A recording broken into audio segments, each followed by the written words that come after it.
آپ کی مخالف جماعتیں ہیں ان کی آپ کے بارے میں رائے تو ظاہر ہے سب کو پتہ ہی ہو، لیکن یہ تاثر بہت زیادہ ابھر رہا ہے کہ پی ٹی آئی کے اندر سے پی ٹی آئی کے کچھ لوگوں کے لیے نہ خان صاحب کی رہائی مسئلہ ہے، نہ پی ٹی آئی مسئلہ ہے، مسئلہ شیر افضل مروت ہے کہ ان کو اگر کسی بڑے عہدے پر فائز کیا جائے تو یہ ان کے لیے مسئلہ، یہ کون لوگ ہیں، کیوں یہ چاہتے ہیں آپ کی بہرحال یہ ہر پارٹی میں ہوتا ہے، کوئی ایسی بڑی بات نہیں ہے.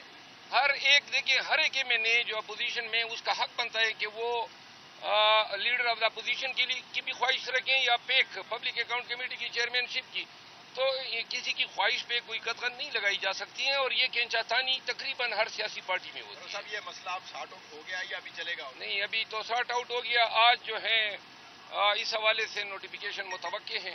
اس بات کی کوئی تحقیق ہوئی کہ جو کل سردار لطیف کوسہ نے نام لیا تھا حامد رضا صاحب کا، کوئی اس پہ بات ہوئی؟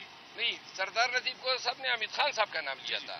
حامد خان صاحب تو سینیٹر ہیں، وہ تو بن ہی نہیں سکتے، یہ تو نیشنل اسمبلی کی کمیٹی ہیں. وہ بیسیکلی لطیف کوسہ صاحب نے نہیں لیا تھا. جس صحافی نے سوال کیا تھا انہوں نے یہ نام بتایا تھا کہ ان کو یہ پروپوز کیا گیا، تو سردار صاحب نے مجھے خود بتایا کہ جی وہ تو صحافی نے نام بتایا، تو میں نے کہا جی یہ بات ہے. بہرحال سردار صاحب کو یہ وضاحت بھی ہوئی کہ وہ تو سینیٹر ہیں، یہ پبلک اکاؤنٹ کمیٹی جو ہے اس کا چیئرمین نیشنل اسمبلی سے ہوتا ہے. گورنمنٹ آپ کو بنانا نہیں چاہ رہی، آخر وجہ کیا ہے نہ بنانے کی؟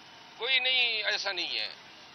پارٹی میں خواہش ہوتی ہے لوگوں کی، لیکن آج وہ مسئلہ ختم ہو گیا. گورنمنٹ کی طرف سے گورنمنٹ کی وہ کہہ رہے ہیں کہ نہیں بنانا چاہ رہے. نہیں، گورنمنٹ نے تو کل ہینڈ آؤٹ جاری کر دیا، آپ نے نہیں دیکھا ہوگا.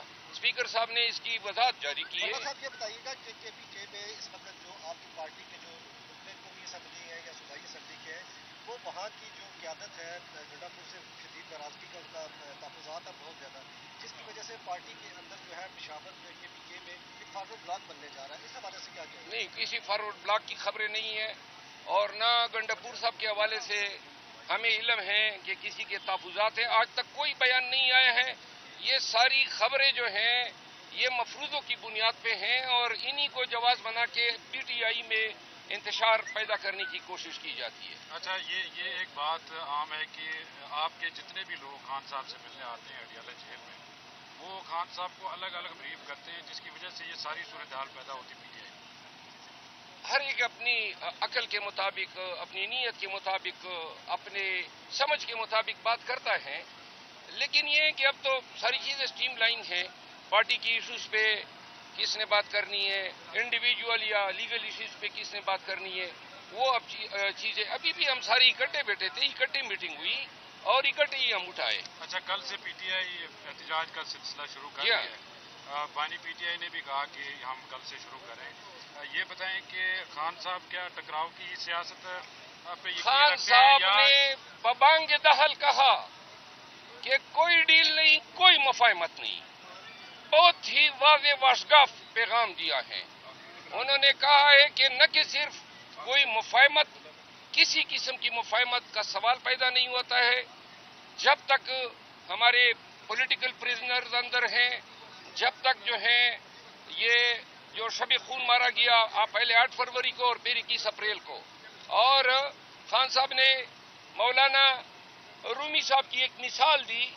انہوں نے کہا کہ یہ پہلے بھی میں یہ بات کر چکا ہوں کہ اللہ تعالیٰ نے پر دیے ہوتے پرواز کے لیے، تو قوم کو بتا دیں کہ غلامی یہ سوچتے ہیں کہ چونٹیوں کی طرح زمین پہ رہیں گے، تو لہذا قوم کو ضرورت ہے کہ اپنی پرواز کے لیے اڑان بھرے. تھینک یو سو مچ، بہت شکریہ.